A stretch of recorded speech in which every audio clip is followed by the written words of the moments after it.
Hi, കഴിഞ്ഞ ആഴ്ച നമ്മൾ എനർജി മാച്ചിങ് പഠിച്ചിരുന്നു. ഇത് അതിൻ്റെ അടുത്ത ലെവലാണ്.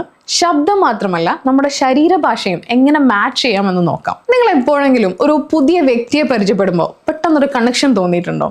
എടാ, നമ്മൾ തമ്മിൽ സംസാരിക്കാൻ രസമാണ്, ഒരേ വൈബ്. ഈ വൈബ് എന്ന് പറയുന്നത് എന്താണെന്ന് അറിയോ? പലപ്പോഴും അത് യാദൃശ്ചികമല്ല. നിങ്ങൾ അറിയാതെ തന്നെ അയാൾ ചെയ്യുന്ന കാര്യങ്ങൾ നിങ്ങൾ അനുകരിക്കുന്നത് കൊണ്ടാണ്, അതായത് കോപ്പി ചെയ്യുന്നത് കൊണ്ടാണ് ആ അടുപ്പം തോന്നുന്നത്. അവർ ചിരിക്കുമ്പോൾ നിങ്ങൾ ചിരിക്കുന്നു, അവർ മുന്നോട്ടായുമ്പോൾ നിങ്ങളും മുന്നോട്ടായുന്നു. ഇതിനെ സൈക്കോളജിയിൽ മിററിംഗ് അഥവാ ദ കെമേലിയൻ ഇഫക്റ്റ് എന്ന് പറയും. ഇത് ബോധപൂർവം ചെയ്യാൻ പഠിച്ചാൽ നിങ്ങൾക്ക് ഇഷ്ടമില്ലാത്തവരെ കൊണ്ടുപോലും നിങ്ങളെ ഇഷ്ടപ്പെടുത്താൻ സാധിക്കും. എന്തുകൊണ്ടാണ് ഇത് വർക്ക് ചെയ്യുന്നത്? നമ്മുടെ തലച്ചോറിൽ മിറർ ന്യൂറോൺസ് എന്നൊരു സംഗതിയുണ്ട്. നമ്മൾ ഇരിക്കുന്ന അതേപോലെ തന്നെ നമ്മുടെ മുന്നിലിരിക്കുന്ന ആളും ഇരുന്നാൽ നമ്മുടെ തലച്ചോറ് പറയും, ഹേയ് നോക്ക്, അവൻ നമ്മളെ പോലെ തന്നെയാണ്, അവൻ നമ്മുടെ കൂട്ടത്തിലുള്ളവനാണ്. ആ നിമിഷം മുതൽ തലച്ചോറ് ഡിഫൻസ് മോഡ് ഓഫ് ചെയ്യും. അവർക്ക് നിങ്ങളെ വിശ്വസിക്കാൻ തോന്നും.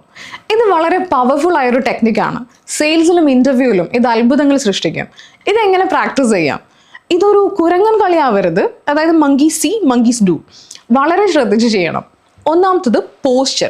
അവർ കസേരയിൽ പിന്നോട്ട് ചാരിയിരിക്കുമ്പോൾ നിങ്ങളും ഒന്ന് പതുക്കെ പിന്നോട്ട് ചാരിയിരിക്കുക. അവർ മേശപ്പുറത്ത് കൈവച്ചിരിക്കുമ്പോൾ കുറച്ച് കഴിഞ്ഞ് നിങ്ങളും മേശപ്പുറത്ത് കൈവെക്കുക. രണ്ടാമത്തത് ദ ഡിലേ. ഇതാണ് പ്രധാനം. അവർ ചെയ്ത ഉടനെ നിങ്ങളത് ചെയ്യരുത്. അവർ കാല് ക്രോസ് ചെയ്താൽ നിങ്ങളൊരു 3 അല്ലെങ്കിൽ 4 സെക്കൻഡ് കാത്തിരിക്കുക. എന്നിട്ട് വളരെ സ്വാഭാവികമായിട്ട് നിങ്ങളും കാല് ക്രോസ് ചെയ്യുക. അവർക്കൊരിക്കലും മനസ്സിലാകരുത് നിങ്ങൾ അവരെ കോപ്പി ചെയ്യുകയാണെന്ന്. മൂന്നാമത്തത് വോയിസ് ആൻഡ് ടോൺ. അവർ പതുക്കെയാണ് സംസാരിക്കുന്നതെങ്കിൽ നിങ്ങളും ശബ്ദം കുറയ്ക്കുക. അവർ ആവേശത്തിലാണെങ്കിൽ നിങ്ങളും ആവേശം കാണിക്കുക. ഇവിടെയാണ് പലർക്കും അബദ്ധം പറ്റുന്നത്. എല്ലാ കാര്യങ്ങളും മിറർ ചെയ്യാൻ പാടില്ല, പ്രത്യേകിച്ച് നെഗറ്റീവ് ബോഡി ലാംഗ്വേജ്. അവർ ദേഷ്യപ്പെട്ട് കൈകെട്ടിയിരിക്കുകയാണെന്ന് കരുതി നമ്മളും അങ്ങനെ ഇരിക്കേണ്ട ആവശ്യമില്ല. അത് ദേഷ്യം കൂട്ടും. അവിടെ നിങ്ങൾ ഓപ്പൺ ബോഡി ലാംഗ്വേജ് കാണിക്കണം. അപ്പോൾ അവരും പതുക്കെ ഓപ്പൺ ആകും. പിന്നെ ചില വിചിത്രമായ ശീലങ്ങൾ. ചിലർക്ക് സംസാരിക്കുമ്പോൾ വിക്കലുണ്ടാവും, അല്ലെങ്കിൽ അവർ ഇടയ്ക്കിടയ്ക്ക് മൂക്കിൽ തൊടും. ഇതൊക്കെ നിങ്ങളും അനുകരിച്ചാൽ നീ എന്നെ കളിയാക്കുകയാണോ എന്നവർ ചോദിക്കും. അവരുടെ ശാരീരികമായ വൈകല്യങ്ങളെയോ വിചിത്രമായ ശീലങ്ങളെയോ ഒരിക്കലും മിറർ ചെയ്യരുത്. അവരുടെ പോസ്ചർ മാത്രം മിറർ ചെയ്യുക.